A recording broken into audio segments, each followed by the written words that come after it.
Price the lord. Hallelujah. ಪ್ರಾರ್ಥನೆ ಮಾಡಿಕೊಳ್ಳೋಣ. ಸರ್ವ ಸೃಷ್ಟಿಕರ್ತನ ತಂದೆಯ ದೇವರೇ, ಮಗನ ದೇವರೇ, ಪರಿಶುದ್ಧಾತ್ಮನೇ, ನಿಮ್ಮ ನಾಮಕ್ಕೆ ಸ್ತೋತ್ರ ಸ್ವಾಮಿ. ಈ ದಿವಸವು ಈ ಸಮಯ ಕೂಡ ನಿಮ್ಮಿಂದ ನೇಮಕವಾದಂತಹ ದಿವಸ ಸಮಯವಾಗಿದೆ, ಅದಕ್ಕಾಗಿ ನಿಮಗೆ ಸ್ತೋತ್ರ. ಈ ದಿವಸದ ಸಂದೇಶದ ಭಾಗವನ್ನು ಕೂಡ ಹೇರಳವಾಗಿ ಆಶೀರ್ವದಿಸಿರಿ.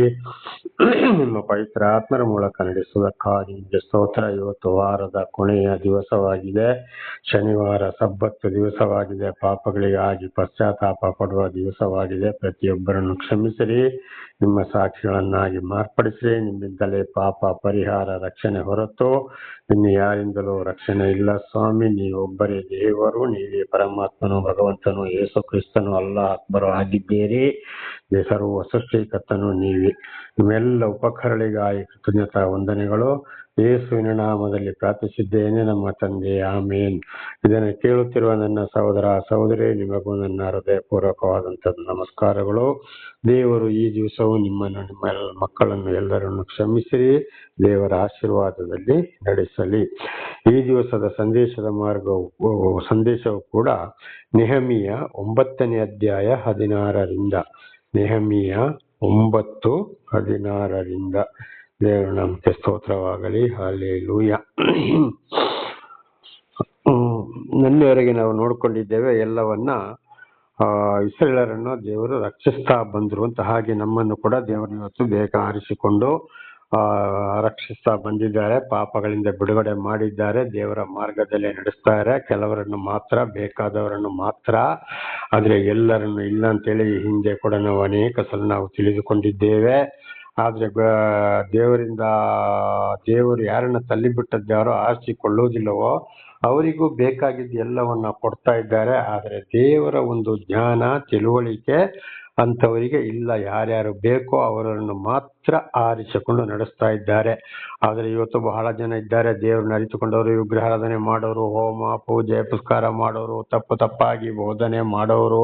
ಖಂಡಿತವಾಗಿ ಇವರಿಗೆ ದೇವರು ತಿಳಿಸಿದ್ದಾರೆ, ಆದ್ರೆ ದೇವರಂತವರನ್ನ ಕೈ ಬಿಟ್ಟಿದ್ದಾರೆ. ದೇವರು ನಿಜವಾಗಿ ಯಾರನ್ನ ಆದುಕೊಂಡ್ರೋ ಅಂಥವ್ರನ್ನು ದೇವರ ಮಾರ್ಗದಲ್ಲಿಯೇ ದೇವರು ತಮ್ಮ ಪವಿತ್ರ ಆತ್ಮರ ಮೂಲಕ ನಡೆಸುವವರಾಗಿದ್ದಾರೆ. ಅವರು ತಿರುಗಿ ಪ್ರಾಪಂಚಿಕ ವಿಷಯಕ್ಕೆ ಹೋಗುವವರು ಅಲ್ಲ ಅಂತ ಇದರ ಅರ್ಥವಾಗಿದೆ. ದೇವರ ನಾಮಕ್ಕೆ ಸ್ತೋತ್ರವಾಗಲಿ. ಹಾಗೆ ಈಗ ನೆಹೆಮೀಯ 9:16. ಆದರೂ ನಮ್ಮ ಪಿತೃಗಳು ಗರ್ವಿಷ್ಠರಾಗಿ ಹಠ ಹಿಡಿದು ನಿನ್ನ ಆಜ್ಞೆಗಳಿಗೆ ಅವಿಧೇಯರಾದರು. ನೋಡಿ, ಆಗ್ಲೇ ಏನಾಗಿದ್ದಾರೆ ಮತ್ತು ನೋಡಿ, ಇಸ್ರಾಯೇಲರನ್ನ ಆರಿಸಿಕೊಂಡು ಬಂದ್ರು, ಅನೇಕ ಅದ್ಭುತ ಕಾರ್ಯಗಳನ್ನ ನೋಡಿದ್ರು. ಅಂತ ಕೆಂಪು ಸಮುದ್ರದ ನೀರನ್ನ ಅಡ್ಡಗೋಡೆಯನ್ನಾಗಿ ನಿಲ್ಲಿಸಿ ಮೋಶೆ ಮೂಲಕ ಇವರನ್ನು ಒಣ ನೆಲದಲ್ಲಿ ನಡೆಸಿದ್ರು. ಐಗುಪ್ತ ದೇಶದವರು ಬೆನ್ನಟ್ಟಿಕೊಂಡು ಬರುವಾಗ ಅವರನ್ನ ಅದರೊಳಗೆ ಮುಚ್ಚಿದ್ರು. ಆಮೇಲೆ ಊಟಕ್ಕೆಲ್ಲ ಮಾಂಸ ಇಲ್ಲ ಅಂತೇಳಿ ಗೊಣಗುಟ್ಟಿದಾಗ ಪರಲೋಕದಿಂದ ಆ ಮನ್ನವನ್ನು ಕೂಡ ಸುರಿದು ಕೊಟ್ರು, ದೇವರು ಮಾಂಸವನ್ನು ಕೂಡ ಕೊಟ್ರು. ಆದರೂ ಮತ್ತೆ ಪುನಃ ಇವರು ದೇವರ ಮೇಲೆ ಭರವಸೆ ಇಡದೆ ಮೋಶೆ ಮೇಲೆ ಭರವಸೆ ಇಟ್ಟು ನಮ್ಮ ಮೋಶೆ ಎಲ್ಲಿ ಹೋದ್ನೋ ಅಂತ ಹೇಳಿ ಗುಣಗುಟ್ಟವರಾದ್ರು. ಆಮೇಲೆ ತಮ್ಮ ಬಂಗಾರಗಳನ್ನ ಬಿಚ್ಚಿಕೊಟ್ಟದ್ರಿಂದ ಬಸವನನ್ನ ಮಾಡಿಸಿಕೊಂಡು ಆರಾಧಿಸಿದರು. ದೇವರ ಮೇಲೆ ಭರವಸೆ ಇಡ್ಲಿಲ್ಲ. ಪುನಃ ಅವರು ಏನಾದ್ರು ಲೋಕದ ಕಡೆಗೆ ಹೋದ್ರು. ಹಾಗೆ ಅನೇಕರು ಇವತ್ತು ದೇವರು ಏನ್ ಮಾಡ್ತಾರೆ, ತಮ್ಮವ್ರನ್ನ ಆರಿಸಿಕೊಳ್ತಾರೆ, ಅದ್ಭುತ ಕಾರ್ಯಗಳನ್ನ ಮಾಡ್ತಾರೆ, ಪಾಪಗಳಿಂದ ಬಿಡುಗಡೆ ಮಾಡಿದ್ರು. ಆಮೇಲೆ ಇಸ್ರಾಯೇಲರನ್ನ ಶೋಧನೆಗೆ ಒಳಪಡಿಸಿದಾಗೆ ಸ್ವಲ್ಪ ಸಮಯ ಊಟಕ್ಕಿಲ್ಲದೆ ಮಾಡ್ಬೋದು, ಕುಡಿಯಕ್ಕೆ ನೀರು ಕೂಡ ಇಲ್ಲದೆ ಆಗ್ಬಹುದು, ಅಥವಾ ನಾನಾ ಸ್ವಲ್ಪ ಸಣ್ಣ ಕಷ್ಟಗಳು ಕೂಡ ಬರ್ಬೋದು. ಇವ್ರು ಏನ್ ಮಾಡ್ತಾರ ನೋಡೋಣ ಅಂತೇಳಿ ಇಸ್ರಾಯೇಲರನ್ನು ಶೋಧನೆಗೆ ಒಳಪಡಿಸಿದ್ರು.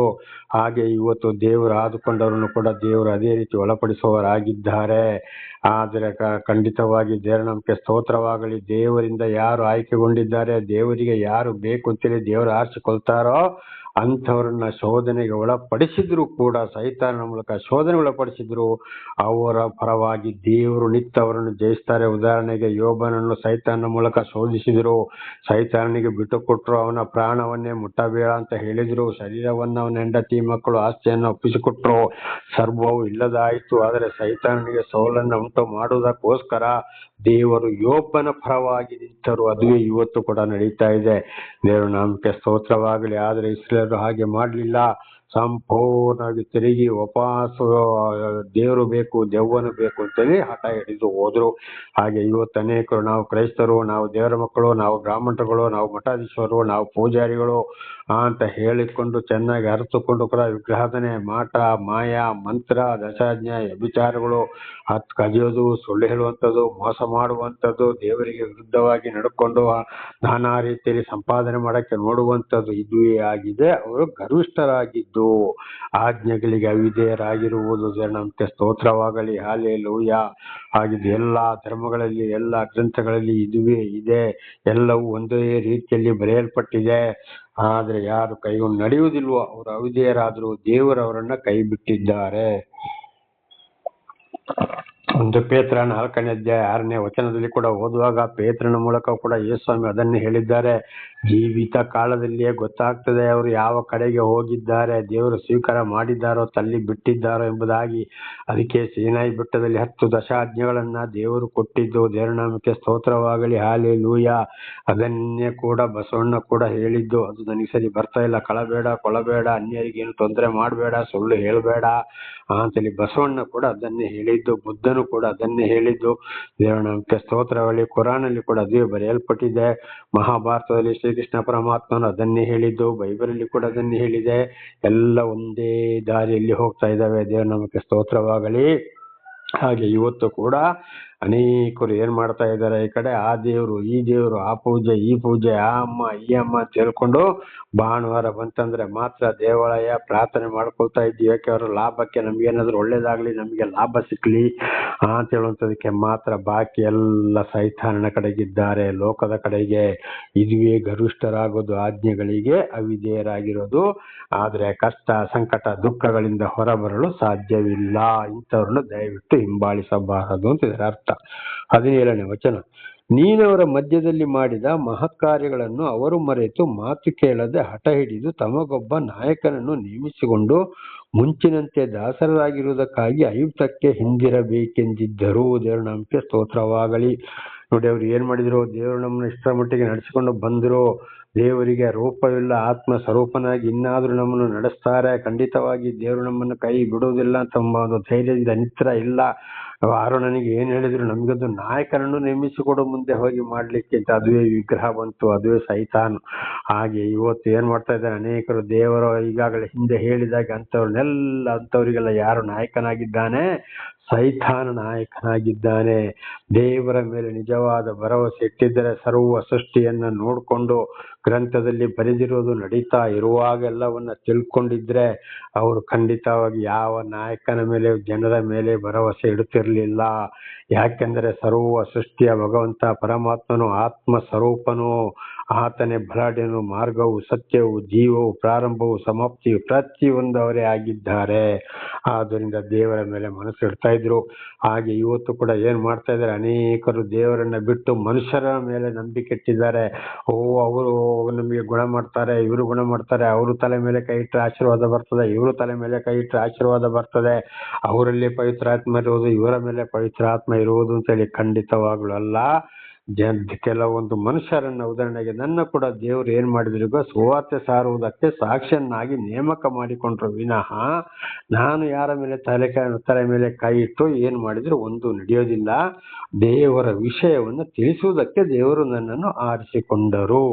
ಇದಾಗಿದೆ. ಹಾಗೆ ನಮ್ಮ ಭರವಸೆ ಯಾರಲ್ಲಿರ್ಬೇಕು? ಮನುಷ್ಯರ ಮೇಲೆ ಅಲ್ಲ. ಅವನು ಎಷ್ಟೇ ಭಾಷೆ ಮಾಡ್ಲಿ, ಎಷ್ಟೇ ದೊಡ್ಡವನಲ್ಲಿ, ಎಂತ ಕಾರು, ಎಂತ ವಾಹನಗಳನ್ನ ತಕೊಂಡು ಬರಲಿ, ಎಷ್ಟೇ ಭಾಷೆ ಮಾತಾಡ್ಲಿ, ಎಲ್ಲಿಗೆ ಹೋಗ್ಲಿ, ಖಂಡಿತವಾಗ್ಲೂ ಅಂತ ನಂಬಲೇಬಾರದು. ನಮ್ಮ ಭರವಸೆ ದೇವರ ಮೇಲೆ ಇರಬೇಕು. ಇಸ್ರಾಯೇಲರಾಗಿ ನಾವು ಆಗಬಾರದು. ನೀನಾದರೂ ಪಾಪಗಳನ್ನು ಕ್ಷಮಿಸುವವನು, ಕನಿಕರ ದಯೆಯುಳ್ಳವನು, ದೀರ್ಘಶಾಂತನು, ಕೃಪಾಳು ಆಗಿರುವ ದೇವರು. ದೇವರ ನಾಮಕ್ಕೆ ಸ್ತೋತ್ರವಾಗಲಿ. ನೋಡಿ, ಯಜ್ಞನು ಹೇಳ್ತಾ ಇದ್ದೇನೆ ಅಲ್ಲಿ, ನೀನು ನಿಜವಾದ ದೇವರು ನೀನೇ, ಮನುಷ್ಯರಲ್ಲ. ಆಗ ಇಸ್ರಾಯೇಲರಿಗೆ ಹೇಳ್ತಾ ಇದ್ದಾನೆ ಅಲ್ಲಿ, ದೇವರಿಗೆ ದೇವರು ನೀನೇ, ಅವರು ದೇವರಲ್ಲ ಅಪ್ಪ ಅಂತೇಳಿ. ಆಗಿದ್ರೆ ಅರ್ಥ ನಾವು ಕೂಡ ಇವತ್ತು ಒಂದೊಂದು ಅದ್ಭುತ ಕಾರ್ಯಗಳನ್ನು ಒಬ್ಬೊಬ್ಬರ ಮೂಲಕ ದೇವರು ಮಾಡಬಹುದು, ಮಾಡ್ತಲೇ ಇದ್ದಾರೆ. ಆದ್ರೆ ನಾವು ಮನುಷ್ಯರನ್ನ ನಂಬಬಾರದು, ದೇವರನ್ನ ನಂಬಬೇಕು. ಅವರಿಗಾಗಿ ದೇವರಲ್ಲಿ ಪ್ರಾರ್ಥಿಸಬೇಕು. ದೇವರೇ, ಅವರ ಮೂಲಕ ನೀನು ಕಾರ್ಯವನ್ನ ಮಾಡ್ತಾ ಇದ್ದೆ, ಇನ್ನಿನ್ನು ಮಾಡುವಂತೆ ಮಾಡಪ್ಪ, ಅವರನ್ನು ಆಶೀರ್ವದಿಸು, ಕ್ಷಮಿಸು, ಅವರ ಮೂಲಕ ನಿನ್ನ ಕಾರ್ಯ ನೆರವೇರಲಿ ಅಂತೇಳಿ ಅಂಥವರಿಗಾಗಿ ಪ್ರಾರ್ಥಿಸಬೇಕು ವಿನಃ ಅವರ ಮೇಲೆ ನಂಬಿಕೆ ಇಡಬಾರದು. ಮನುಷ್ಯರ ಮೇಲೆ ನಂಬಿಕೆ ಇಷ್ಟ. ಯೆರೆಮೀಯ 17ನೇ ಅಧ್ಯಾಯ 5ನೇ ವಾಕ್ಯ ಓದುವಾಗ ಮನುಷ್ಯರ ಮೇಲೆ ನಂಬಿಕೆ ಇಟ್ಟವರು ಅವರು ಶಾಪಗ್ರಸ್ತರು. ಅವರು ಯಾವುದೇ ದೇವಮಾನವರು ಅಂತೇಳಿ ಗುರೂಜಿಗಳಾಗ್ಲಿ, ಸ್ವಾಮೀಜಿಗಳಾಗ್ಲಿ, ಬ್ರಾಹ್ಮಣರಾಗ್ಲಿ, ಮಠಾಧೀಶರಾಗ್ಲಿ, ಮುಸ್ಲಿಮ್ಸಲ್ಲಿ ಯಾವ ನಾಯಕನೇ ಆಗ್ಲಿ ಅಥವಾ ಪಾಸ್ಗಳು, ಪಾದಗಳು, ಗುರೂಜಿಗಳು, ಸ್ವಾಮೀಜಿಗಳು, ರೆವರೆಂಡ್ಗಳು, ಬಿಷಪ್ಗಳು ಅಂತ ಹೇಳಿ ಏನೇ ಆಗ್ಲಿ ಖಂಡಿತವಾಗಿ ಅಂತವರ ಮೇಲೆ ಭರವಸೆ ಇಟ್ಟವರು ಶಾಪಗ್ರಸ್ತರಾಗಿದ್ದಾರೆ. ಆಗ ದೇವರವರಿಗೆ ಸರಿಯಾದ ಜ್ಞಾನ ಕೊಡಲಿಲ್ಲ. ನಿಜವಾಗಿ ಸರ್ವ ಸೃಷ್ಟಿಕರ್ತನ ಮೇಲೆ ನಾವು ಭರವಸೆ ಇಡಬೇಕು. ಯಾರ ಮುಖಾಂತರ ದೇವರು ಕಾರ್ಯ ಮಾಡ್ತಾರೋ ಅವರನ್ನು ತಿಳ್ಕೊಂಡು ಅವರಿಗಾಗಿ ನಾವು ದೇವರಲ್ಲಿ ಪ್ರಾರ್ಥಿಸಬೇಕು ಅಂತ ಇದರ ಅರ್ಥವಾಗಿದೆ. 18ನೇ ವಚನ, ನೀನು ಅವರನ್ನು ಕೈ ಬಿಡಲಿಲ್ಲ. ದೇವರ ನಾಮಕ್ಕೆ ಸ್ತೋತ್ರವಾಗಲಿ. ನೋಡಿ, ದೇವರು ಸರಿಯಾಗಿ ದೇವರನ್ನ ಯಾರು ಹಿಂಬಾಲಿಸ್ತಾ ಇದ್ದಾರೋ, ದೇವರ ಮೇಲೆ ಯಾರು ಭರವಸೆ ಇಟ್ಟಿದ್ದಾರೋ ಅಂಥವರನ್ನ ದೇವರು ಕೈ ಬಿಡುವುದಿಲ್ಲ. ಯಾವುದೇ ಕಷ್ಟ, ಸಂಕಟ, ದುಃಖ, ಮನೆ, ಮಠ, ಆಸ್ತಿ ಪಾಸ್ತಿ ಇಲ್ಲ ಇದ್ದರು ಅವರನ್ನು ಹೆಂಡತಿ, ಮಕ್ಕಳು, ಕುಟುಂಬ, ಸಂಸಾರ ಯಾರ ತೊರೆದು ಬಿಟ್ಟರು ಕೂಡ ಅವರನ್ನು ದೇವರು ಕೈ ಬಿಡುವುದಿಲ್ಲ. ಉದಾಹರಣೆಗೆ ನಾನೇ ಆಗಾಗ ತಿಳಿಸಿದ್ದೇನೆ, ಅನೇಕ ರೀತಿಯ ಅಪಘಾತಗಳಿಂದ ನಾನು ಸಾಯ್ಬೇಕಾಯ್ತು. ಆಸ್ಪತ್ರೆಯಲ್ಲಿ ದಾಖಲು ಮಾಡಿಸಿದ್ರು, ಅಲ್ಲಿ ದರ್ಶನ ಕೊಟ್ಟರು, ಅಲ್ಲಿ ಬಂದು ನನಗೆ ಯಾರೋ ಬೇರೆಯವರ ಮುಖಾಂತರ ದೇವರು ಹಣವನ್ನ ಕೊಟ್ಟು ಆಸ್ಪತ್ರೆಯಿಂದ ಬಿಡುಗಡೆ ಮಾಡುವಾಗ ಆಯಿತು. ಅನೇಕ ರೀತಿಯಲ್ಲಿ 31ನೇ ವರ್ಷ ಈಗ ನನ್ನನ್ನು ದೇವರು ಒಂಟಿಯಾಗಿ ನಡೆಸ್ತಾ ಇರುವಂತದ್ದು.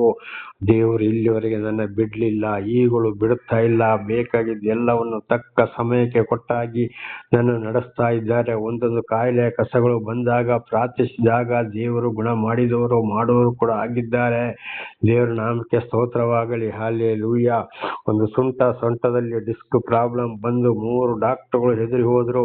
ಆಪರೇಷನ್ ಮಾಡೋದಿಲ್ಲ, ಒಂದ್ ಸ್ವಲ್ಪ ವ್ಯತ್ಯಾಸ ಆದ್ರೆ ಕಾಲೇ ಬರೋದಾಗ್ಬಿಡ್ತದೆ, ಆಮೇಲೆ ನಮ್ಮ ಮೇಲೆ ಕೇಸ್ ಆಗ್ತದೆ ಅಂತೇಳಿ ಕಡೆಗೆ ಬಹಳ ಕಷ್ಟ, ಸಂಕಟ, ದುಃಖದಲ್ಲಿ ಪ್ರಾರ್ಥಿಸಿದಾಗ ಒಂದೇ ದಿವಸ ರಾತ್ರಿ 3 ಸಲ ದೇವರು ದರ್ಶನವನ್ನ ಕೊಟ್ಟರು.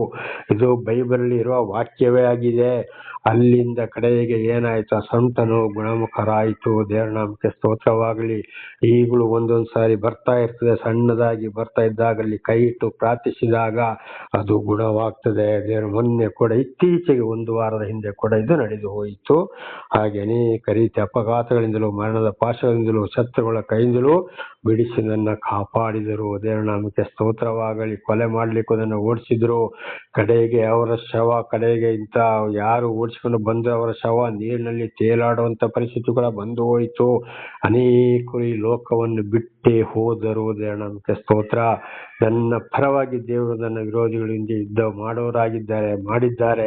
ಅವರಿಗೆ ಬರುವಂತ ಕಷ್ಟ, ಸಂಕಟ, ದುಃಖಗಳನ್ನ ಕಣ್ಣಾರೆ ಕಾಣುವಂತೆ, ಕಿವಿಯಾರೆ ಕೇಳುವಂತೆ ಮಾಡ್ತಲೇ ಇದ್ದಾರೆ. ಆಗ ಅವರಿಗೆ ಮನೆ ಇಲ್ಲ, ಆಸ್ತಿ ಇಲ್ಲ, ಪಾಸ್ತಿ ಇಲ್ಲ, ಹೆಂಡತಿ, ಮಕ್ಕಳು, ಇಡೀ ಕುಟುಂಬ, ಬಂಧು ಬಳಗ ಎಲ್ಲ ವಿರೋಧ ಏನು ಇರುವುದಿಲ್ಲ. ಇದು ಅಪೊಸ್ತಲ ಪೌಲರು ಕೂಡ ಹೇಳಿದ್ದು ಇದೇ ಮಾತನ್ನ. ಅನೇಕ ಪ್ರವಾದಿಗಳನ್ನ, ಸಾಕ್ಷಿಗಳನ್ನ ಕೂಡ ದೇವರು ಇಂಥವ್ರನ್ನ ನಡೆಸ್ತಾ ಇದ್ದಾರೆ. ಅವರನ್ನು ಎಂದಿಗೂ ಕೈ ಬಿಡುವುದಿಲ್ಲ. ಇಂಥವರೇ ಆಗಿದ್ದಾರೆ. ದೇವರು ಆದುಕೊಂಡವರು, ದೇವರು ನಡೆಸೋರು. ಎಲ್ರಿಗೂ ಇದೆ. ಹೊಸ ಒಡಂಬಡಿಕೆ ಹೇಳ್ತಾರೆ, ಆಹ್ವಾನ ಅನೇಕರಿಗಿದೆ, ಒಂದು ವಿವಾಹಕ್ಕೆ ಆಮಂತ್ರಣ, ಆದರೆ ಕೆಲವೇ ಮಂದಿ ಮಾತ್ರ ಅದನ್ನ ಆ ಆಹ್ವಾನ ಕೂಟಕ್ಕೆ ಬರುವವರು ಅಂತ. ಹಾಗೆ ಅನೇಕರಿಗೆ ದೇವರ ಆಶೀರ್ವಾದ ಇದೆ, ಅದನ್ನು ಪಡೆದುಕೊಳ್ಳುವವರು ಸ್ವಲ್ಪ ಜನರು ಮಾತ್ರ. ಆದರೆ ದೇವರು ನಿಜವಾಗಿ ಯಾರನ್ನು ಆರಿಸಿಕೊಂಡಿದ್ದಾರೋ ಅವರು ಯಾವುದೇ ಕಷ್ಟ, ಸಂಕಟ, ದುಃಖ ಬಂದರೂ ದೇವರಿಂದ ದೂರ ಹೋಗುವುದಿಲ್ಲ. ಯಾರು ದೇವರನ್ನ ತಿಳ್ಕೊಂಡು ಮಾಡ್ಕೊಂಡು ಪ್ರಾಪಂಚಿಕ ವಿಷಯದಲ್ಲಿ ದೇವರ ವಾಕ್ಯಗಳಿಗೆ, 10 ಆಜ್ಞೆಗಳಿಗೆ ವಿರುದ್ಧವಾಗಿ ಹೋಗ್ತಾರೋ ಖಂಡಿತವಾಗಿ ಒಂದು ವೇಳೆ ತಪ್ಪು ಬಂದಾಗಲೂ ಪಶ್ಚಾತ್ತಾಪ ಪಟ್ಟು ಸರಿ ಮಾಡಿಕೊಳ್ಳಿಲ್ವೋ ಅಂಥವ್ರನ್ನು ದೇವರು ಸರಿ ಆಯ್ಕೆ ಮಾಡಿಕೊಳ್ಳಲಿಲ್ಲ. ಕರೆದಿದ್ದಾರೆ, ನಾಶವಾಗಬೇಡಿ ಅಂತ ಕರೆದಿದ್ದಾರೆ ಅಷ್ಟೇ. ಆದ್ರೆ ನೀನು ಬೇಕು ಅಂತಲ್ಲ, ಮಾತು ಕೇಳಿ ಬರ್ತೀಯೋ ಆಶೀರ್ವಾದ ಹೊಂದಿಕೊಳ್ತೀಯ, ಇಲ್ವೋ ಖಂಡಿತವಾಗಿ ನ್ಯಾಯ ತೀರ್ಪಿನ ದಿವಸ ನೇರವಾಗಿ ನರಕಕ್ಕೆ ಹೋಗ್ಬೇಕಾಗ್ತದೆ ಅಂತ ಇದರ ಅರ್ಥ. ಪ್ರಕಟಣೆ 21:8 ಓದುವಾಗ ಅಲ್ಲಿ ಸ್ಪಷ್ಟವಾಗಿ ಇದರ ವಿಷಯ ನಮಗೆ ಗೊತ್ತಾಗ್ತದೆ. 18ನೇ ವಚನ, ಅವರು ತಮಗೆ ಎರಕದ ಬಸವನನ್ನು ಮಾಡಿಕೊಂಡು, ಇಸ್ರಾಯೇಲರೇ, ನಿಮ್ಮನ್ನು ಐಗುಪ್ತದಿಂದ ಕರಕೊಂಡು ಬಂದ ದೇವರು ಇದೆ ಎಂದು ಹೇಳಿ ನಿನ್ನನ್ನು ಅಸಡ್ಡೆ ಮಾಡಿದಾಗಲೂ ಕರುಣಾನಿಧಿಯಾದ ನೀನು ಅವರನ್ನು ಅರಣ್ಯದಲ್ಲಿ ಕೈ ಬಿಡಲಿಲ್ಲ. ಅವ್ರು ನೋಡಿ ಒಬ್ಬ ನೇಮಕರನ್ನು ಮಾಡಿಕೊಳ್ಳುತ್ತಲೇ ಆರೋನ ಜೊತೆಲಿ ಜಗಳಾಡಿ ಆರೋನ ನಿಮ್ಮ ಕಿವಿಯಲ್ಲಿರೋ ಮುರುಗಳನ್ನು ಬಂಗಾರವನ್ನು ಕುಡಿತ ಕೊಟ್ಟಾಗ ಆರೋನ 2 ಸಲ ಹೇಳಿದಾನೆ, ಬೆಂಕಿಯಲ್ಲಿ ಹಾಕಿದಾಗ ಹೊರಟು ಬಂತು ಅಂತ. ಇನ್ನೊಂದು ಕಡೆ ಉಳಿಯಿಂದ ಕೆತ್ತಿ ಅದನ್ನು ಮಾಡಿಸಿದ ಅಕ್ಕಸಾಲಿಗರಿಗೆ ಕೊಟ್ಟು ಅಂತ 2 ತರ ಬರೆಯಲ್ಪಟ್ಟಿದೆ. ಏನಾದ್ರೂ ಮತ್ತೆ ಅವರು ಏನ್ ಮಾಡಿದ್ರು, ಬಂಗಾರದಿಂದ ವಿಗ್ರಹಗಳನ್ನ ಮಾಡಿಕೊಂಡು ಆರಾಧಿಸಿದರು.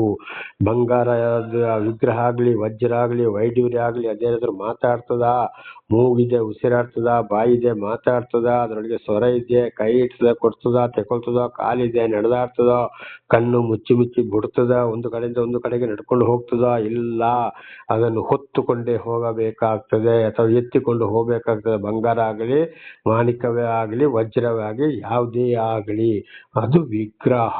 ದೇವರ ನಾಮಕ್ಕೆ ಸ್ತೋತ್ರವಾಗಲಿ.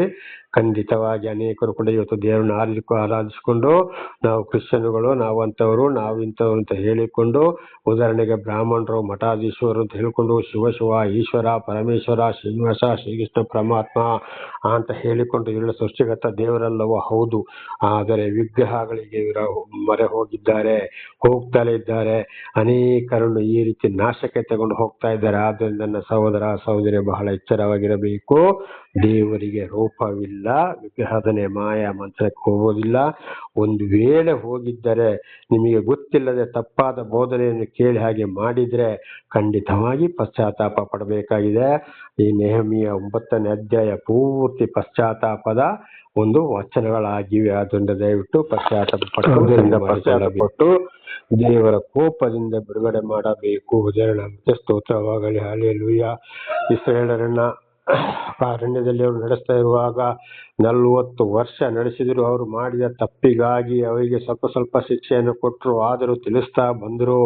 ಮೋಶೆ ಮೂಲಕ ನಡೆಸ್ತಾ ಬಂದರು. ಅವರನ್ನು ಅರಣ್ಯದಲ್ಲಿ ಕೈ ಬಿಡ್ಲಿಲ್ಲ. ಊಟಕ್ಕಿಲ್ಲ, ನೀರಿಗಿಲ್ಲ ಅಂತ ಗುಣ ಕೊಟ್ಟಿದ್ರು ಕೂಡ ಕೊಡುತ್ತಲೇ ಬಂದರು. ಆದ್ರೆ ಇವತ್ತಲ್ಲ ನಾಳೆ ಇವರು ಸರಿ ಆಗ್ಬಹುದು, ನನ್ನ ಮಾತನ್ನ ಕೇಳ್ಬಹುದು ಅಂತ ಶಾಂತಿ ಸಮಾಧಾನದಿಂದ ನಡೆಸ್ತಾ ಬಂದರು. ಅದಕ್ಕೆ ಯೆಶಾಯ 9ನೇ ಅಧ್ಯಾಯ 6ನೇ ವಚನದಲ್ಲಿ ಸರ್ವ ಸೃಷ್ಟಿಕರ್ತನು, ಸೇನಾಧೀಶರನು, ಪರಾಕ್ರಮಶಾಲಿಯು, ಸಮಾಧಾನದ ಪ್ರಭು, ನಿತ್ಯಾನಂದ ತಂದೆಯು, ಅದ್ಭುತ ಸ್ವರೂಪನು, ಆಲೋಚನಕರ್ತನು, ಆಲೋಚನೆ ಮಾಡಿ ಮಾಡಿ ಮಾಡಿಯೇ ದೇವರು ಮುಂದಿನ ಕೆಲಸವನ್ನ ಮಾಡುವವರಾಗಿದ್ದಾರೆ. ಅದೇ ಇವತ್ತಲ್ಲ ನಾಳೆ ಸರಿ ಬರ್ಬೋದು ಅಂತ ಇಸ್ರಾಯೇಲರನ್ನ 40 ವರ್ಷ ಕಾಯ್ತಾ ಬಂದ್ರು. ಇಲ್ಲ, ಆಮೇಲೆ ಒಂದೊಂದು ಶಿಕ್ಷೆಗೆ ಒಳಪಡಿಸಿ ಸರ್ವ ನಾಶ ಮಾಡಿದ್ರು. 20 ವರ್ಷದ ಮೇಲ್ಪಟ್ಟ ಗಂಡು ಸಂತಾನದವರು 6 ಲಕ್ಷ. ಆ 6 ಲಕ್ಷದಲ್ಲಿ ಕಾನಾನ್ ದೇಶಕ್ಕೆ ಸೇರಿದ್ದು ಬರೀ 2 ಯೆಹೋಶುವ ಮತ್ತು ಕಾಲೇಬ. ಬಾಕಿ ಎಲ್ಲರೂ 5,99,998 ಜನ ಅರಣ್ಯದಲ್ಲಿ ಔಟ್ ಆದರು. ಕಾರಣ ದೇವರಿಗೆ ಕಾದು ಶಾಂತಿ ಸಮತಿಗೆ ಸಮಾಧಾನದ ಪ್ರಭು ಅಂತ ಹೇಳಿದ್ದು, ಕಾದು ಆಲೋಚನಕರ್ತನು ಅಂತ ಹೇಳಿದ್ದು. ಆಲೋಚನೆ ಮಾಡಿ ಮಾಡಿ ಮಾಡಿ ತಿಳಿಸಿ ಮಾತು ಕೇಳಲಿಲ್ಲ. ಅದು ಇವತ್ತು ಕೂಡ ಹಾಗೆ ಆಗಿದೆ. ಕೇಳದವರ ಗತಿಯೇ ಬೇರೆ. ದೇವರು ಯಾರಿಗೆ ದರ್ಶನ ಕೊಟ್ಟಿದ್ದಾರೋ, ಇವತ್ತು ಪಾಸ್ಟರ್ಗಳು, ಫಾದರ್ಗಳು, ಗುರುಜಿಗಳು, ಸ್ವಾಮೀಜಿಗಳು, ಮಠಾಧೀಶ್ವರರು, ಬ್ರಾಹ್ಮಣರು, ದೇವಮಣ್ಣರು ಅಂತ ಹೇಳಿ ಪ್ರಯೋಜನ ಇಲ್ಲ. ತಿಳ್ಕೊಂಡು ತಪ್ಪು ಮಾಡಿದವ್ರನ್ನ ಖಂಡಿತವಾಗಿ ಮತ್ತೆ ಸರಿಯಾದ ಶಿಕ್ಷೆಗೆ ಭಗವಂತ ಪರಮಾತ್ಮನು, ಸಾಕ್ಷಾತ್ ಪರಬ್ರಹ್ಮನು, ಆ ಯೇಸು ಕ್ರಿಸ್ತನು, ಅಕ್ಕರು ಶಿಕ್ಷೆಗಳ ಪಡಿಸ್ತಾರೆ. ಅದಕ್ಕೊಂದು ಸಮಯ ಇದೆ. ಸಮಯ ಮಿತಿ ಮೀರಿದ್ರೆ ಹೋಯ್ತು. ಅದಕ್ಕೆ ಸಮಾಧಾನದ ಪ್ರಭು ಅಂತ ಹೇಳಿದ್ದು. ದೇವರ ನಮಗೆ ಸ್ತೋತ್ರವಾಗಲಿ. ಹಲ್ಲೆಲೂಯಾ. ಆಲೋಚನೆಗರ್ತನು ಅಂತ ಕೂಡ ಹೇಳಿದ್ದು. ಬಹಳ ಎಚ್ಚರವಾಗಿರಬೇಕು. ಇಂಥವರ ಬೋಧನೆಗೆ ಕಿವಿಗೊಡಬಾರದು. ಹಗಲಿನಲ್ಲಿ ಅವರಿಗೆ ದಾರಿ ತೋರಿಸುತ್ತಿದ್ದ ಮೇಘಸ್ತಂಭವು, ರಾತ್ರಿ ವೇಳೆಯಲ್ಲಿ ಅವರು ನಡೆಯತಕ್ಕ ದಾರಿಯಲ್ಲಿ ಬೆಳಕು ಕೊಡುತ್ತಿದ್ದ ಅಗ್ನಿಸ್ತಂಭವು ಅವರನ್ನು ಬಿಟ್ಟು ಹೋಗಲಿಲ್ಲ. ನೋಡಿ, ಅಂತ ಮರಳು ಗಾಡಿನಲ್ಲಿ ನಡೆಸ್ತಾ ಬರುವಾಗ, ಐಗುಪ್ತ ದೇಶದಲ್ಲಿ ಅಂತ ವಿರೋಧಿಗಳ ಕೈಯಿಂದ ಬಿಡಿಸಿಕೊಂಡು ಬಂದಾಗ, ಮೇಲೆಯಿಂದ ಬಿಸಿಲು, ಕೆಳಗೆ ಮರಳು ಮೇಲೆ ನಡೆಯುವಾಗ, ಅಂದ್ರೆ ಉಸುಕು ಮೇಲೆ ನಡೆಯುವಾಗ ಉಸುಕೇನು ಬಿಸಿಲಿಗೆ ಕಡಿಮೆ ಬಿಸಿ ಇರ್ತದ, ಮೋಡದ ರೂಪದಲ್ಲಿ ಬಂದವರಿಗೆ ನೆರಳನ್ನ ಕೊಟ್ಟರು, ಶಾಂತಿ ಸಮಾಧಾನ. ಹಾಗೆ ಇವತ್ತು ಕೂಡ ನಾವು ಕೂಡ ಒಂದೊಂದ್ಸಲ ಹೋದಾಗ ಏನಾದ್ರೂ ಬಹಳ ಬೆವರಿಳಿದಾಗ ನೋಡಿ, ಒಂದೊಂದ್ಸಲ ಒಳ್ಳೆ ತಂಪಾದ ಗಾಳಿ ಬರ್ತದೆ, ಮೋಡ ಬರ್ತದೆ. ದೇವರ ನಾಮಕ್ಕೆ ಸ್ತೋತ್ರವಾಗಲಿ. ಶಾಂತಿ ಸಮಾಧಾನ ಕೊಡ್ಕೊಂಡು ಇವತ್ತು ಕೂಡ ನಮ್ಮನ್ನು ನಮ್ಮನ್ನು ನಡೆಸ್ತಾ ಇದ್ದಾರೆ. ದೇವರು ಆದುಕೊಂಡವರನ್ನ ಖಂಡಿತಗಳನ್ನು ದೇವರು ಕೈ ಬಿಡೋದಿಲ್ಲ. ಇದು ದೇವರ ಒಂದು ಕೃಪೆಯಾಗಿದೆ. ಅದು ದೇವರ ಜ್ಞಾನ. ಯಾರಿಗೆ ಜ್ಞಾನ ಕೊಟ್ಟಿದ್ದಾರೋ ಅಂತವ್ರು ಮಾತ್ರ ಇದನ್ನ ತಿಳಿದುಕೊಳ್ಳಲು ಸಾಧ್ಯ. ಆಮೇಲೆ ಅಗ್ನಿಸ್ತಂಭ ನೋಡಿ, ರಾತ್ರಿ ನಾವು ಕೂಡ ಒಂದು ಕಡೆ ತಿರುಗಾಡುವಾಗ ಯಾವ ರೀತಿ ನಮ್ಮ ಕೈಯಲ್ಲಿ ಬೆಳಕು ಟಾರ್ಚು ನಮಗೆ ಬೆಳಕು ತೋರಿಸ್ತದೋ ಹಾಗೆ ಆಗ ಏನು ಇರಲಿಲ್ಲ. ಅಗ್ನಿಸ್ತಂಭವಾಗಿ ಬೆಳಕು ಕೊಟ್ಟವರನ್ನ ನಡೆಸ್ತಾ ಇದ್ರು. ಹಾಗೆ ಇವತ್ತು ಕೂಡ ನಾವು ಒಂದು ಕಡೆ ಹೋಗುವಾಗ ನಮ್ಮ ಕೈಯಲ್ಲಿ ಏನು ಇಲ್ಲದ್ರೆ ದೇವರು ಆದುಕೊಂಡವರಾದ ನಮಗೆ ನಮ್ಮನ್ನು ನಡೆಸ್ತಾ ಇರುವಾಗ ಅಲ್ಲಿ ಏನೂ ತೊಂದರೆ ಆಗದೆ ನಮ್ಮನ್ನು ಖಂಡಿತವಾಗಿ ತೆಗೆದುಕೊಂಡು ದಾರಿ ನಡೆಸುವವರಾಗಿದ್ದಾರೆ. ಈ ಸಾಕ್ಷಿ ಕೂಡ ನಾನು ಹೇಳ್ತೀನಿ. ಒಂದ್ಸಲ ನಮ್ಮ ಸಂಬಂಧಿಕರಿಗೆ ಹೋದಾಗ ರಾತ್ರಿ ಹೆಂಡತಿ ಚಿಕನ್ ಸಾರು ಅನ್ನ ಕೊಟ್ಟು ಊಟ ಮಾಡ್ತಾ ಇದ್ದೆ. ಗಂಡ ಹೋಗಿ ಕುಡ್ಕೊಂಡು ಬಂದು ಕ್ರಿಶ್ಚಿಯನ್ ಅಂತೇಳಿ ನನಗೆ ಹೊಡೆಯಕ್ಕೆ ನಿಂತ. ಹೆಂಡತಿಗೆ ತಡೆದು ಸಾಕಾಯಿತು. ಬೇಗ ಅಂದಾಜು ಒಂದು 10 ಗಂಟೆ ಮೇಲೆ ಅಲ್ಲಿಂದ ಕನಿಷ್ಠ ಪಕ್ಷ ಒಂದು 8 ಕಿಲೋಮೀಟರ್ ನಮ್ಮ ಮನೆಗೆ ನಡ್ಕೊಂಡು ಹೋಗ್ಬೇಕಾಗ್ತದೆ. ಆವಾಗ ಅಲ್ಲಿ ಬೇಗ ಊಟ ಮಾಡಿ ನಾನು ಹೋಗ್ತೇನೆ ಅಂತ ಒಬ್ಬನೇ ಕತ್ಲೆ ಬೆಳಕಿಲ್ಲ ಏನು ನಡ್ಕೊಂಡು ಹೋಗ್ತಾ ಇದ್ದೆ. ಸುಮಾರು 1 ಕಿಲೋಮೀಟರ್ ಹೋಗುವಾಗ ಹಿಂದಿನಿಂದ ಒಂದು ಆಟೋ ಬಂತು. ಕೈ ತಡೆದೆ ನಿಲ್ಲಿಸಿದ್ರು. ಅಲ್ಲಿಂದ ಒಂದು 3 ಕಿಲೋಮೀಟರ್ ನಾನು ಬರ್ತೀನಿ ಆಯ್ತು ಹಸಿಕೊಂಡ್ರು. ಅಲ್ಲಿ ತಗೊಂಡೋಗಿ ನಿಲ್ಸಿದಾಗ ಅಣ್ಣ ದುಡ್ಡು ಬೇಡ ಅಂತ ಹೇಳಿದ್ರು. ಅಲ್ಲಿಂದ ಮತ್ತೆ ಒಂದು 4 ಕಿಲೋಮೀಟರ್ ಹೋಗ್ಬೇಕು ಬಸ್ ರೂಟಲ್ಲೇ. ಅಲ್ಲಿ ಒಂದ್ಸಲ ಬಿಡ್ತೀರಾ, ನಾನು ನಿಮಗೆ ಬಾಡಿಗೆ ಕೊಡ್ತೇನೆ ಅಂತ ಹೇಳಿದೆ. ಆಯ್ತು ಅಂತೇಳಿ ಬಿಟ್ರು. ಅಲ್ಲಿಗೆ ಹೋದಾಗಲೂ ಕೂಡ ಬರೀ 40 ರೂಪಾಯಿ ತಗೊಂಡ್ರು ಆ 4 ಕಿಲೋಮೀಟರ್ಗೆ. ರಾತ್ರಿ ಕಡೆಗೆ ಅಲ್ಲಿಂದ ಮತ್ತೆ ಒಂದು 2 ಕಿಲೋಮೀಟರ್ ಮುಂದೆ ಹೋಗ್ಬೇಕು. ಕಾಡಾನೆಗಳು, ಹುಲಿಗಳು, ಕಾಡು ಕೋಣಗಳು ಇರುವಂತ ಜಾಗ, ಬೆಟ್ಟ ಗುಡ್ಡ ಕಾಡು ಜಾಗ. ಅಲ್ಲಿಗೆ ದೇವರೇ ಸ್ತೋತ್ರ ಅಂತ ಹೇಳ್ಕೊಂಡು ಹೋಗಿ ಮನೆಗೆ ತಲುಪಿದೆ. ಬೆಳಕೆ ಇರಲಿಲ್ಲ. ಮಾರನೇ ದಿವಸ ಬೆಳಿಗ್ಗೆ ಎದ್ದು ಅದೇ ದಾರಿಲಿ ನಾನು ವಾಪಸ್ ಬರುವಾಗ ಅಲ್ಲಿ ಪಟ್ಟಣಕ್ಕೆ ಅಂತೇಳಿ ಟೌನಿಗೆ ಅಂತೇಳಿ ವಾಪಸ್ ಬರುವಾಗ ಕಾಡಾನೆಗಳು ಎಲ್ಲ ಏನೆಲ್ಲೋ ಮುರಿದು ಹಾಕಿದಾವೆ, ಎಲ್ಲ ತಿಂದಿದ್ದಾವೆ. ಅದೇ ದಾರಿಯಲ್ಲಿ ನೋಡಿ ದೇವರು ನನ್ನ ಏನ್ ಮಾಡಿದ್ರು, ರಕ್ಷಿಸಿದ್ರು. ಇದೇ ರೀತಿ ನನ್ನನ್ನು ಬಹಳ ವಿರೋಧಿಗಳ ಕೈಯಿಂದ ಕೂಡ ನನ್ನನ್ನು ತಪ್ಪಿಸಿದವರಾಗಿದ್ದಾರೆ. ದೇವರ ನಾಮಕ್ಕೆ ಸ್ತೋತ್ರವಾಗಲಿ. ನೋಡಿ ನನ್ನ ಕೈಯಲ್ಲಿ ಬೆಳಕಿಲ್ಲ ಇದ್ರು ಆಗ ದೇವರು ನನ್ನನ್ನು ನಡೆಸ್ತಾ ಕತ್ತಲ್ಲಿ ಹೋಗಿ ಮನೆ ಸೇರೋ ಹಾಗೆ ಮಾಡಿದ್ರು. ಇಂಥ ಸಾಕ್ಷಿಗಳಿಗೂ ಬೇಕಾದಷ್ಟು ಇವೆ. ದೇವರ ನಾಮಕ್ಕೆ ಸ್ತೋತ್ರವಾಗಲಿ. ಹಲ್ಲೆಲೂಯಾ.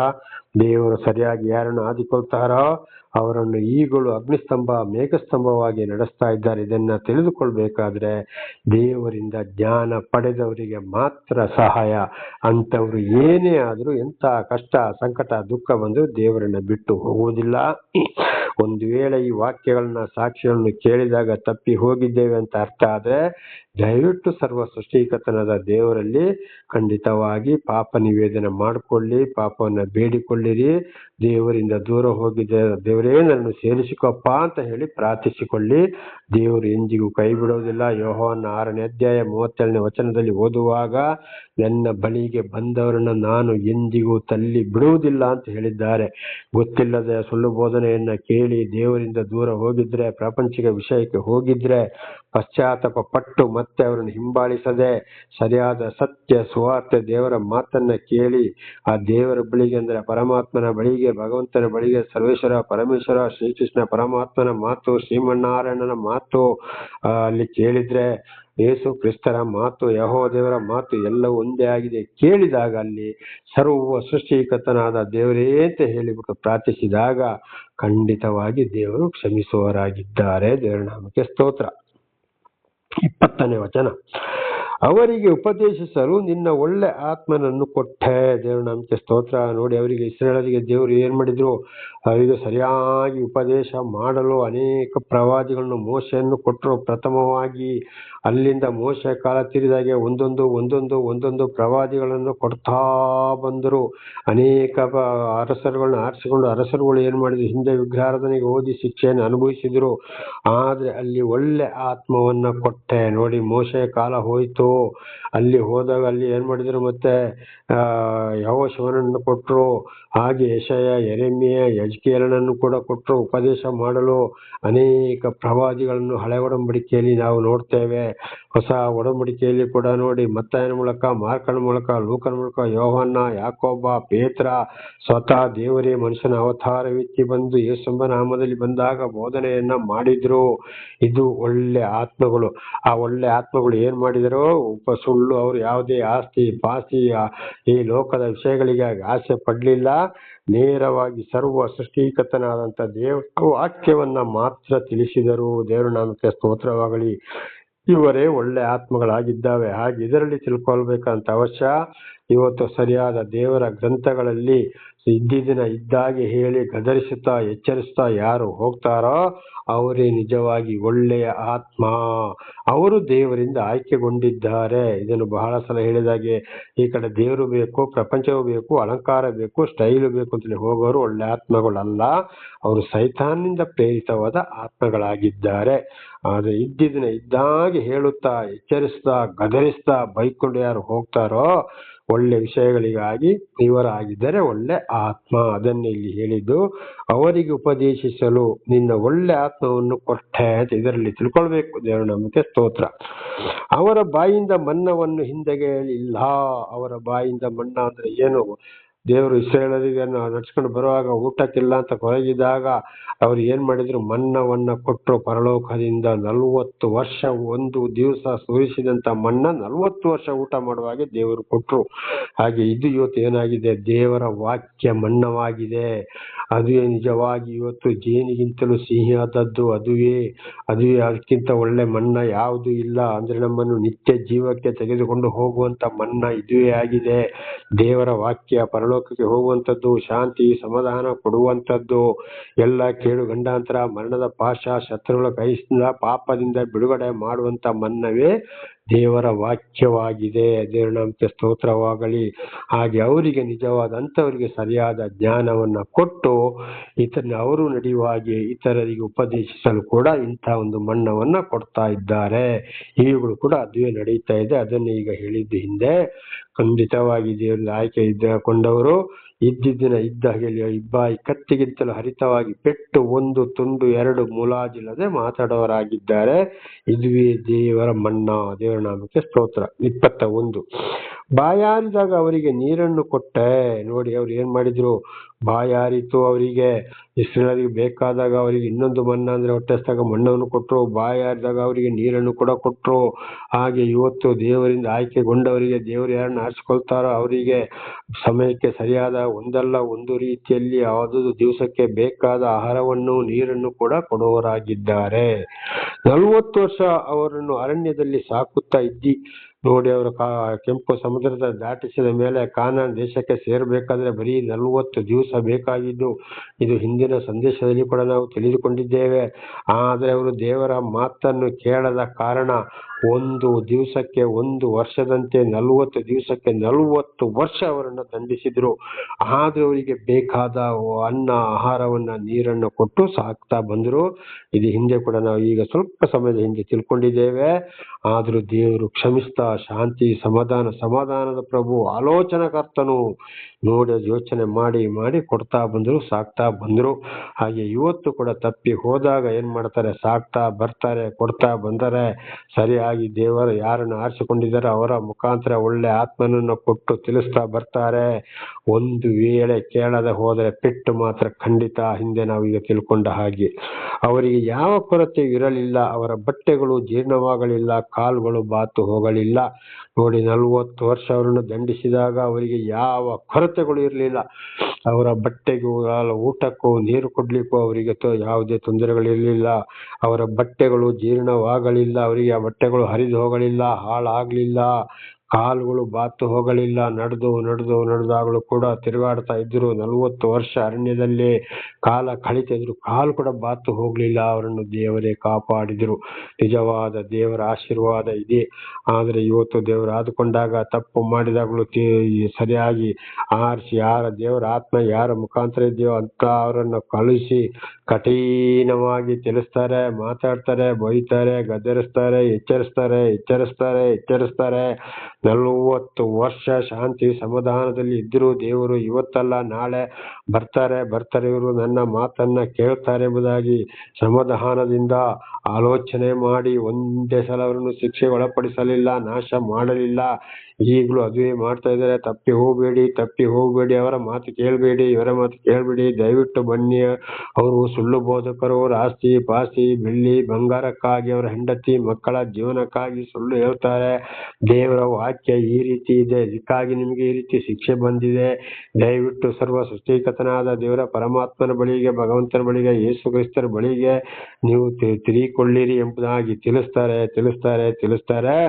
ಒಂದು ವೇಳೆ ಸಮಯ ಬಂದಾಗ ತಿರುಗದೆ ಹೋದರೆ ಖಂಡಿತವಾಗಿ ಬಹಳ ಇಸ್ರೇಲರು ಯಾವ ರೀತಿ ಪೆಟ್ಟು ಬಿತ್ತು ಅದೇ ರೀತಿ ನಾನಾ ರೀತಿ ಶಿಕ್ಷೆಯನ್ನು ಅನುಭವಿಸಬೇಕಾಗ್ತದೆ. ಮತ್ತೆ ಎಷ್ಟೇ ಪ್ರಾರ್ಥನೆ ಮಾಡಿದ್ರು ಏನು ಮಾಡಿದ್ರು ದೇವರಿಂದ ಉತ್ತರ ಸಿಕ್ಕುವುದೇ ಇಲ್ಲ. ಒಂದು ಸಮಯದವರೆಗೆ ಮಾತ್ರ ಕಾಯ್ತಾರೆ. ಆಮೇಲೆ ಇವರು ಬರೀ ಗರ್ವಿಗಳು, ಅಹಂಕಾರಿಗಳು ಅಂತ ದೇವರ ದೃಷ್ಟಿಯನ್ನು ಅವರಿಂದ ತಿರುಗಿಸಿ ಬಿಡ್ತಾರೆ. ಇದು ಹಿಂದೆ ನಡೆದು ಹೋಗಿದ್ದು ಈಗಲೂ ನಡೀತಲೇ ಇದೆ. ಅದಕ್ಕಾಗಿ ನೆಹೆಮೀಯ 9ನೇ ಅಧ್ಯಾಯದಲ್ಲಿ ಏನಾಗಿದೆ, ಅಲ್ಲಿ ಪಾಪ ನಿಯೋಜನೆ. ಇದನ್ನ ಕೇಳ್ತಾ ಇರುವಾಗ ಏನಾದರೂ ತಪ್ಪಿ ಹೋಗಿದ್ದರೆ ಆಗ್ಲೇ ಹೇಳಿದಾಗೆ ಪಶ್ಚಾತ್ತಾಪ ಪಟ್ಟು ದೇವರಲ್ಲಿ ಪಾಪವನ್ನು ಒಪ್ಪಿಕೊಂಡು ನಾವು ಬಿಡ್ತೇವೆ ಅಂತೇಳಿ ಸಂಪೂರ್ಣವಾಗಿ ಶುದ್ಧ ಮನಸ್ಸು ಹೃದಯದಿಂದ ಪ್ರಾರ್ಥಿಸುವುದಾದರೆ, ದೇವರಿಗೆ ತಮ್ಮನ್ನು ತಾವೇ ಒಪ್ಪಿಸಿಕೊಳ್ಳುವುದಾದರೆ ಖಂಡಿತವಾಗಿ ದೇವರನ್ನು ಕ್ಷಮಿಸ್ತಾರೆ, ಕೈ ಬಿಡುವುದಿಲ್ಲ. ಆದರೆ ನಾಟಕದ ಕ್ಷಮೆ ಯೆಹೂದ್ಯರಾಗಿ ಅದು ಇರಬಾರದು. ಅದಕ್ಕೆ ನೋಡಿ ಮತ್ತಾಯ 3ನೇ ಅಧ್ಯಾಯದಲ್ಲಿ, ಲೂಕನ ಅಧ್ಯಾಯ 3ರಲ್ಲಿ ಕೂಡ ಏನಾಗ್ತದೆ, ದೀಕ್ಷಾ ಸ್ಥಾನಕ್ಕೆ ಗಲಿಲಾಯದ ನದಿ ದಡ ತೀರದಲ್ಲಿ ಯೆಹೂದ್ಯರು ದೀಕ್ಷಾ ಸ್ಥಾನಕ್ಕೆ ಬಂದಾಗ ಯೋಹಾನನೊಂದು ಮಾತು ಹೇಳ್ತಾನೆ, ಎಲೆ ಸರ್ಪ ದುಷ್ಟ ಜಾತಿಯೇ, ದುಷ್ಟ ಪೀಳಿಗೆ, ಸರ್ಪ ಜಾತಿಗಳೇ, ವಿಷಕಾರಿಗಳೇ, ನೀವು ದೇವರ ಕೋಪದಿಂದ ತಪ್ಪಿಸಿಕೊಳ್ಳಬಹುದೆಂದು ನಿಮಗೆ ತಿಳಿಸಿದವರು ಯಾರು ಅಂತ. ಆದ್ರೆ ಅವರು ಯಾಕೆ ಬಂದ್ರೆ ಅಲ್ಲಿ ನಿಜವಾಗಿ ಪಾಪಗಳನ್ನ ತೊಳೆದುಕೊಂಡು ದೇವರ ಆಶೀರ್ವಾದವನ್ನು ಪಡೆದುಕೊಳ್ಳಕ್ಕೆ ಅಲ್ಲ. ಅವರು ಯೋಹಾನನ ಸಾಕ್ಷಿ ಕೇಳಿದಾಗ, ಸುವಾರ್ತೆ ಕೇಳಿದಾಗ ತಮ್ಮ ಪಾಪಗಳು ಅವರಿಗೆ ಅರಿವಾಯಿತು. ಈ ಪಾಪಗಳಿಂದ ನಾವು ಹೊರಗಡೆ ಬಂದ್ರೆ ಸಾಕು ಅಂತ ಅವರ ಮತ್ತೆ ಹಿಂದಿನ ದೇವರಿಗೆ ವಿರುದ್ಧವಾದ ಜೀವಿತವನ್ನು ಬಿಡಕ್ಕೆ ಅವರಿಗೆ ಮನಸ್ಸು ಇರಲಿಲ್ಲ. ಅದಕ್ಕಾಗಿ ದೀಕ್ಷಾ ಸ್ಥಾನಕ್ಕೆ ಬಂದರು. ಅದಕ್ಕೆ ಸ್ಥಾನಿಕ ಸ್ವಭಾವನ ಎಲೆ ದುಷ್ಟ ಜಾತಿಯೇ, ಸರ್ಪ ಜಾತಿಯವರೇ, ದುಷ್ಟ ಪೀಳಿಗೆ, ಕೆಟ್ಟ ಸಂತಾನ ಅಂತ ಖಂಡಿತವಾಗಿ ಅಲ್ಲಿ ಎಚ್ಚರಿಸುತ್ತಾನೆ. ಇಂಥವ್ರದ್ದು ಕೆಲವರು ಇದುವೇ ಆಗಿದೆ. ಆದ್ರೆ ಅಂತವ್ರನ್ನ ಹಿಂಬಾಲಿಸಬಾರದನ್ನ ಸಹೋದರ ಸಹೋದರಿಯರೇ, ಒಂದು ವೇಳೆ ತಪ್ಪಿ ಹೋಗಿದ್ರೆ ಪಶ್ಚಾತ್ತಾಪ ಪಟ್ಟು ಮುಂದೆ ಆ ದಾರಿಯಲ್ಲಿ ನಡೆಯದೆ ಹೋದ್ರೆ, ಅಂತ ಬೋಧಕರನ್ನ ಬಿಟ್ಟು ಜೀವಿಸಿದ್ರೆ ಖಂಡಿತವಾಗಿಯೂ ದೇವರಿಂದ ಆಶೀರ್ವಾದ ಇದೆ. ಇದು ನಾಳೆಗೂ ಮುಂದುವರಿಯುವುದು. ಪ್ರಾರ್ಥನೆ ಮಾಡಿಕೊಳ್ಳೋಣ. ಸರ್ವ ಸೃಷ್ಟಿಕರ್ತನಾದ ತಂದೆಯ ದೇವರೇ, ಮಗನ ದೇವರೇ, ಪರಿಶುದ್ಧಾತ್ಮನೇ, ನಿಮ್ಮ ನಾಮಕ್ಕೆ ಸ್ತೋತ್ರ ಸ್ವಾಮಿ. ಇವತ್ತಿನ ಸಂದೇಶವನ್ನು ನನ್ನ ಸಹೋದರ ಸಹೋದರಿಗೆ ನೀವು ತಿಳಿಸಿದಕ್ಕಾಗಿ ಸ್ತೋತ್ರ. ಅವ್ರು ಏನಾದ್ರು ಇದರಲ್ಲಿ ತಪ್ಪಿ ಹೋಗಿದ್ದಾರೆ, ಅವರನ್ನು ಕ್ಷಮಿಸಿ ಕರ್ತನೆ. ಪಾಪ ಪರಿಹಾರ ರಕ್ಷಣೆ ನಿಮ್ಮಿಂದಲೇ. ನಿಜವಾಗಿ ಪಶ್ಚಾತ್ತಾಪ ಪಟ್ಟು ನಿಮ್ಮ ಬಳಿಗೆ ಬಂದ್ರೆ ನೀವು ಕೈ ಬಿಡುವರಲ್ಲ, ಅವರನ್ನು ಕ್ಷಮಿಸುವ ದೇವರು ನೀವಾಗಿದ್ದೀರಿ. ಆದ್ದರಿಂದ ಅವರನ್ನು ಕ್ಷಮಿಸಿರಿ. ಅವರೆಲ್ಲರೂ ನಿಮ್ಮ ಸಾಕ್ಷಿಗಳಾಗುವಂತೆ ಮಾರ್ಪಡಿಸಿರಿ. ಅವರ ಮಕ್ಕಳನ್ನು ಕೂಡ ಆಶೀರ್ವದಿಸಿರಿ. ಪಾಪ ಪರಿಹಾರ ರಕ್ಷಣೆ ನಿಮ್ಮಿಂದಲೇ ಹೊರತು ಬೇರೆ ಯಾರಿಂದಲೂ ಅಲ್ಲ. ನೀವೊಬ್ಬರೇ ದೇವರು. ಘನ ಮಾನ ಮಹಿಮೆ ನಿಮ್ಮೊಬ್ಬರಿಗೆ. ನಿಮ್ಮೆಲ್ಲ ಉಪಕಾರಗಳಿಗಾಗಿ ಕೃತಜ್ಞತಾ ವಂದನೆಗಳು. ಯೇಸುವಿನ ನಾಮದಲ್ಲಿ ಪ್ರಾರ್ಥಿಸಿದ್ದೇನೆ ನಮ್ಮ ತಂದೆ, ಆಮೇನ್. ಇದನ್ನು ಕೇಳುತ್ತಿರುವ ನನ್ನ ಸಹೋದರ ಸಹೋದರಿ, ನಿಮಗೂ ನನ್ನ ಹೃದಯಪೂರ್ವಕವಾದಂತಹ ಧನ್ಯವಾದಗಳು. ದೇವರು ನಿಮ್ಮನ್ನು, ನಿಮ್ಮ ಮಕ್ಕಳನ್ನು ಎಲ್ಲಾ ರೀತಿಯಲ್ಲಿ ಹೇರಳವಾಗಿಯೂ ಆಶೀರ್ವದಿಸಲಿ.